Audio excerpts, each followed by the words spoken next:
Good morning, everyone. Time for another silver update. What you are looking at here is the 4-hour overlay of the price of oil to the price of silver.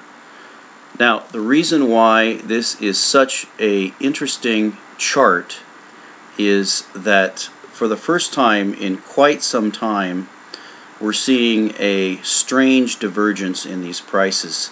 This began yesterday morning, where we had a very strong rally in the price of oil and silver was weakening significantly. The same could be seen with gold.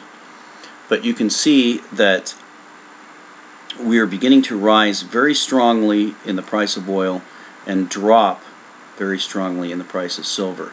Now, in the past, this goes back and you can see the May flash crash. We actually began with the smackdown in silver, and then a number of days later the smackdown in oil followed. We had a very tight consolidation amongst both the prices, and then we had a breakout in silver, and oil rounded down. Silver came down a little bit but didn't come down nearly as much. Oil stayed flat until silver finally collapsed. Then again we came to a point where we traded very tightly in this comparison until just recently, where this new phenomenon where silver is breaking down and oil is rising. So if we go to the oil chart, you can see that the formation that we pointed out on the weekly chart is still crossing over and rising. If we actually pull out to the monthly chart, you can see we're just beginning to get a near cross to the upside in the price of oil. So this is a very strange type of situation where we're seeing rising oil prices with falling metals prices and falling stock prices. What does this portend? Possibly it portends war. I'm not really sure. We're going to have to wait and see whether this whole thing resolves to the upside or the downside. Normally, these will resolve together. So if oil continues up, silver should reverse itself and rise, or if silver continues down, oil should reverse and turn down. So with that, obviously, I'm going to have to revise my call. I'm not going to make a call because I don't know where the bottom is going to be. If we pull to the 4-hour, you can see we've clearly violated this rising trend line that we have. We'll draw the freehand lines in, and you can see a fairly solid trend line has now been broken to the downside. So those of you who like to play the paper options, whether that be buying AGQ puts or selling AGQ calls or all of the other games that people play to try to make some paper profits, it's probably the time to try to grab a quick profit on the downside. Now, remember, with the coverage that we did of MF Global, the way that, and it's been reported that people like Gerald Celente and others actually had their accounts frozen and lost a bit of money with that, which is very interesting, because wouldn't you expect Celente to be pushing people into physical silver rather than paper silver? So it looks like he may have learned a lesson there, and many others. But so I'm not recommending that people play the paper games. Obviously, you have to have your priorities straight, as Bob Chapman recommends, that if you don't have your debts paid down and you don't have significant amounts of food and water and essentials and things like that, and you're in a good financial position, then you are not ready to look at precious metals at all. The next would be if you have food and water and your debts are paid down, and you have accumulated physical silver and gold, and you have some excess money that you'd like to play with, then you can venture into these paper games and play some of the games that the big boys play, and of course risk losing it all in an MF Global type situation. So Of course, I don't recommend those things. My channel is about stacking physical silver because I believe that that is really ultimately going to be the only protection that you have. So I have definitely revised my call. I'm not projecting any price at this point. We're going to wait and see where this resolves. Now, I wanted to take you to a headline making page that was a big story yesterday, and this is the National Debt Clock. I don't endorse this page as far as the accuracy goes. I think these numbers are pulled directly from the federal government's numbers, but don't quote me on that. And I forgot to mention netdania.com, so if you would like to get these charts, you can go to netdania.com, and I'll provide the link below. So back to the National Debt Clock. The big story was that we crossed the $15 trillion national debt mark as of yesterday. It's very interesting. You can see that we're now at 15,002. So just since this story broke, we've added $2.3 billion to the national debt. So you can see that it's rising relentlessly, and there seems to be no end in sight to this debt. Now, just about an hour and a half ago, we had a national news story break, and I'm not one who is easily shocked, but when I read this story break at 3 a.m. Eastern Time, I can tell you I was actually shocked. And if you look at the headline here, I don't know if this is a trial balloon. I don't know if this is the real deal. I don't know what they're doing here. But the headline is, GOP tax plan targets itemized deductions. GOP deficit reduction plan limits itemized tax deductions. Health insurance tax breaks. So, now first of all, I didn't know there was a health insurance tax break. I didn't know anything about health insurance taxes, so I'm not sure what they're talking about. They're talking about, obviously, proposing to tax your health insurance that you have at your job. So this story is a mind-boggling story when you get down to the meat of it, because if you remember, this is the results of the Super Committee.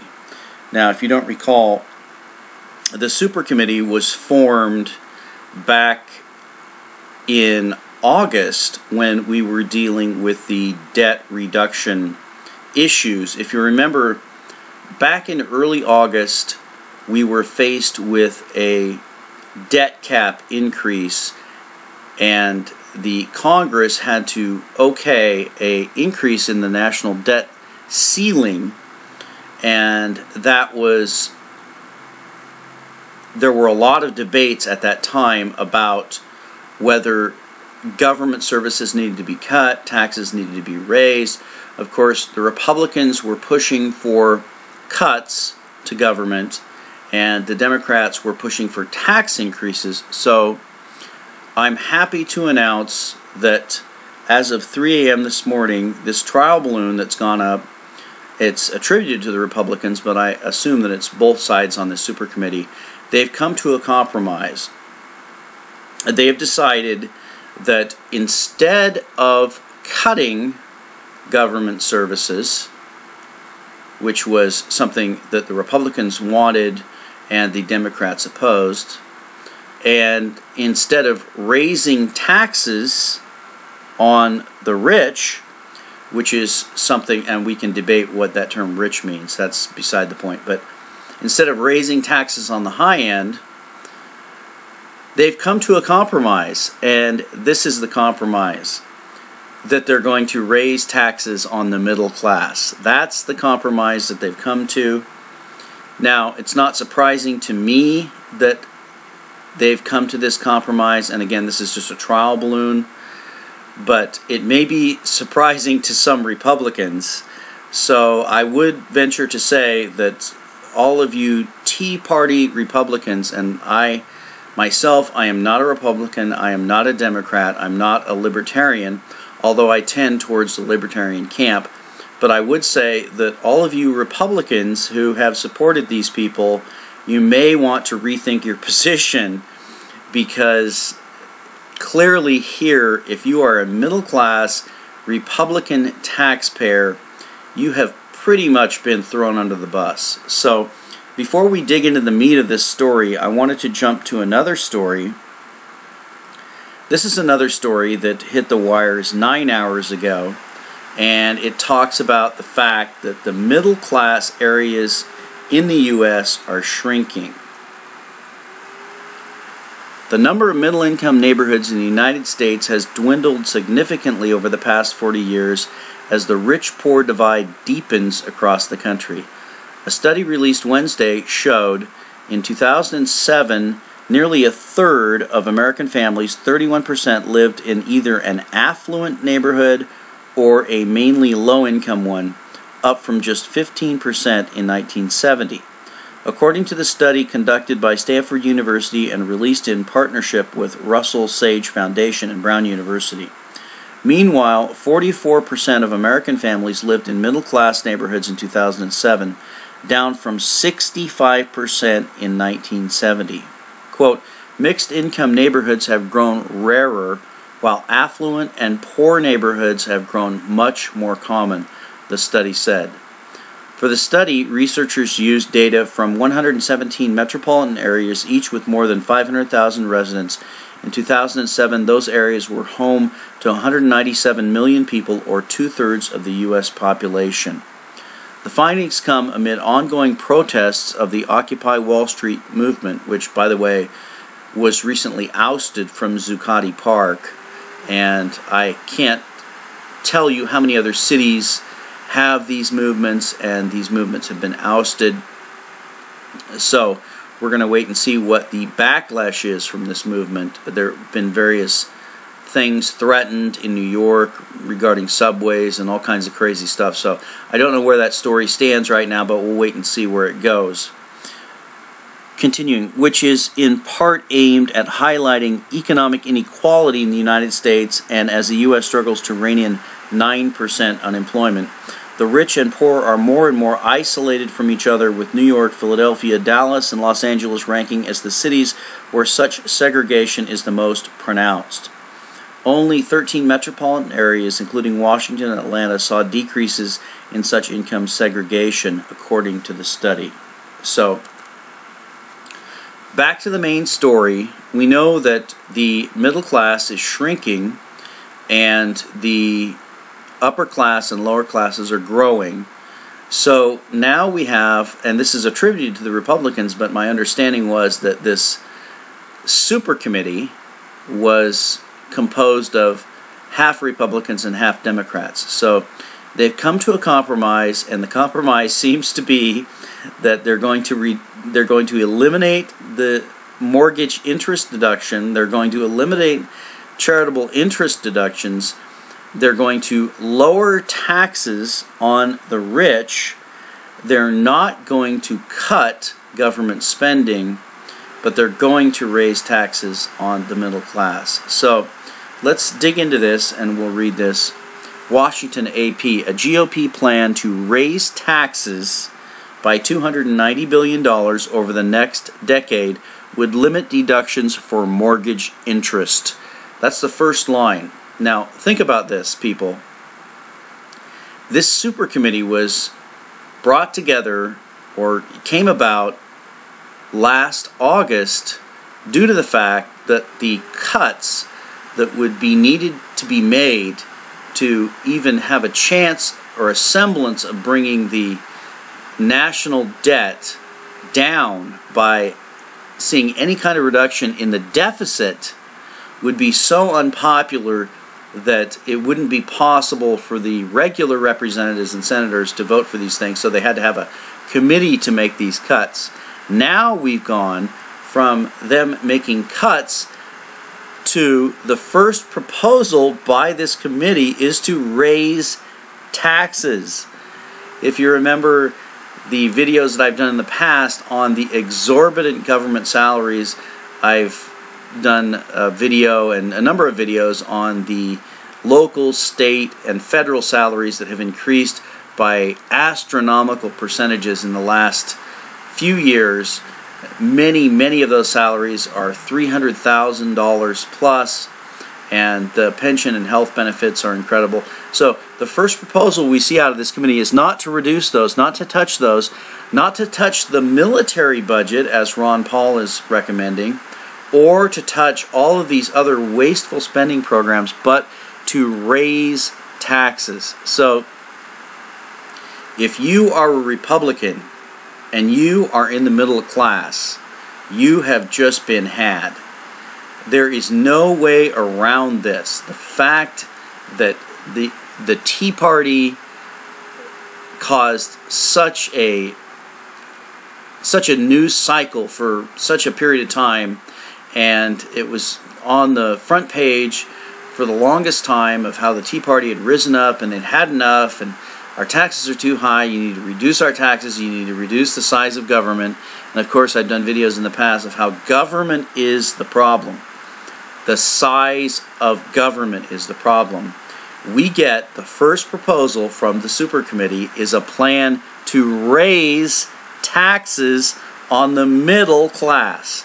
So that to me is the final nail in the coffin. If you do not have plans to go galt, as they say, if you're in the middle class, and if you don't have plans to abandon the Republican and Democratic parties and move to the Libertarian Party with candidates such as Ron Paul, who are proposing a $1 trillion cut in the federal budget, if you don't do that, you have no one to blame but yourself. So let's go and finish this story.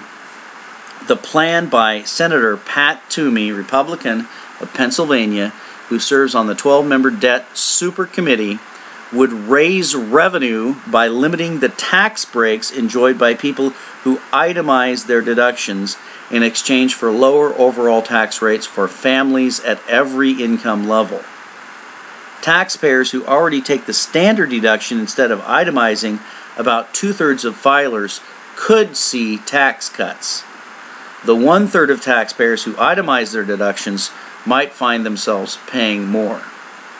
Now, I don't know how accurate that is, because I am a homeowner and I have always taken the standard deduction, but I've also always taken the mortgage interest deduction. So I'm not really sure how that breaks down, but my guess is it's going to be a tax increase on people like myself.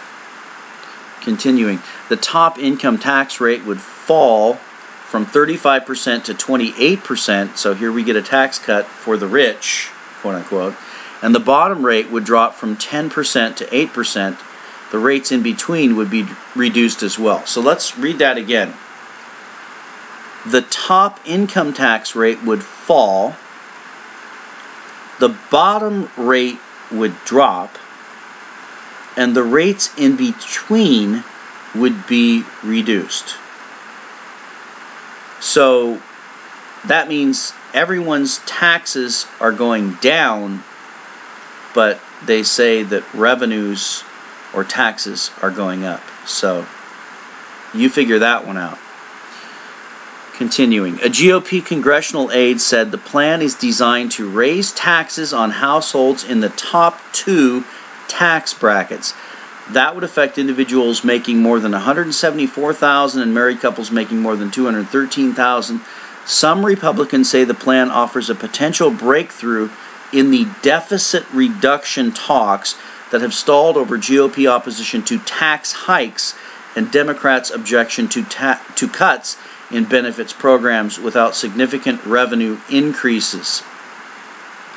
House Speaker John Boehner, Republican of Ohio, spoke of it favorably, but his party's majority leader, Representative Eric Cantor, I don't know, is that Cantor Fitzgerald of Virginia, has declined to endorse it.